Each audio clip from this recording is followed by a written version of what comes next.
How you doing? Doing so well, Tony. How are you? I'm great. I get to talk with you, and I get to talk about one of my favorite shows, La Brea. Um, First of all, congratulations on this show. It is so well written and so well done. I'm a science fiction fan. I'm a fan of people being in places where they don't belong, and this covers everything. It does. It really does. And likewise, I'm a big fan of the genre, and it's really nice to have been a part of this show that adds to it in such an exciting and fun way. Ty Coleman is such a great character to play. I mean, he's like an onion. You just keep finding layers to him. Um, and a lot of actors get tired of playing the same character every year, every season, but you seem to be more and more excited. Yeah, a big part of that is David Applebaum, the show's creator and showrunner, who from the very beginning, we started the show in 2020, week before the pandemic. Mm. And, that pandemic break in 2020 was useful for myself and David because we got to know each other really well in that time. And we spoke a lot about the show. I was really excited about this world that he was creating. And we got to delve a bit deeper than normal into Ty's backstory. And so it's a great ensemble piece, so many great characters in the show. But for the part that I play, it was nice to be able to layer in from the very beginning things about Ty's past, the reason, when you start a show with a character wanting to commit suicide, there are lots of questions about why that character got to that place. And now in season three, we get to answer a few of those questions. And it's a joy, genuinely, as you say, to be able to peel back the many layers of Ty. And I've enjoyed it. I am always blown away by your set, but it No. really has a lot going for it. Yeah, the two production designers, Ben and Carrie, an incredible duo who, honestly, everything that you see on the screen is almost captured, apart from dinosaurs fights. There's a bit of help there, but all those sets are captured in camera as they are in real life. And so when I would walk onto a new set, I would constantly speak to Ben and Carrie and just say congratulations because they do so much of the work for us. It's all there. It's so much that we're able to play off of because we are really in this world. I'm so excited for viewers to see the last few episodes of the show because it gets bigger and bigger and better and better. And every single time you walk onto a new set, you're just blown away by the work that's been done by this incredible crew we had down in Australia.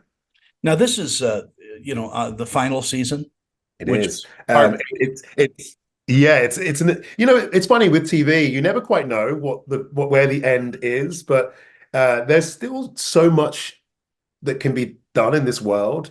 But I feel very grateful that we have had the opportunity to tell a full story because just like the bookshelf behind you, people can pull off this show off the shelf in years to come and get to watch an entire show. So it's a real privilege to be able to complete what we started.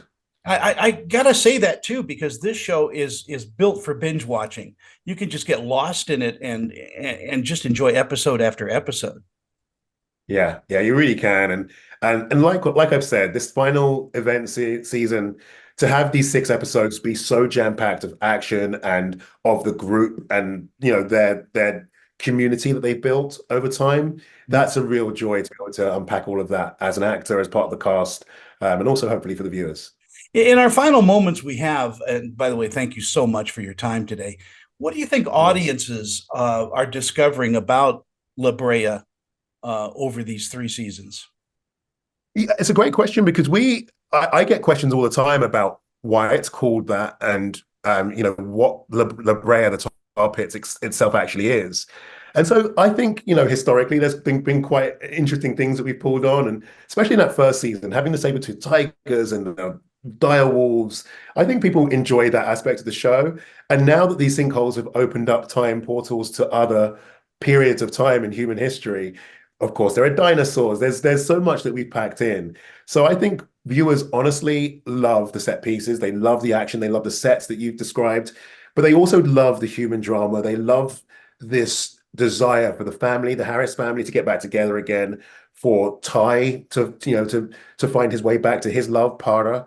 And we'll see if that works out in season three. And also just for the community of people that we've met over these 3 years to really find their way back home. So it's really, really good fun. And I'm glad that viewers are really enjoying it because we certainly enjoyed making it. It's one of those rare shows, I imagine, as an actor, where you are working with family now. Especially because we were filming in Australia, especially because we started during the pandemic. So we could only see the people we worked with and no one else really. And yeah, and it's so funny that a lot of the action in the show, minus the dinosaurs, but we are a community that gets thrown together in every job. But certainly with those added things, it meant that we had to find our way through this whole journey together as well. So, it's certainly a challenge being that far away from home, but it's certainly honestly a real joy of the job as well to be able to do it with great creative people and the crew as well. It was all a wonderful experience. And before I go, congratulations on Call of Duty. I mean, wow, that's great. And your work with the Master Artist Council. Yeah, so the Arthur Miller Foundation, Arthur Miller, I think one of the greatest American playwrights, and I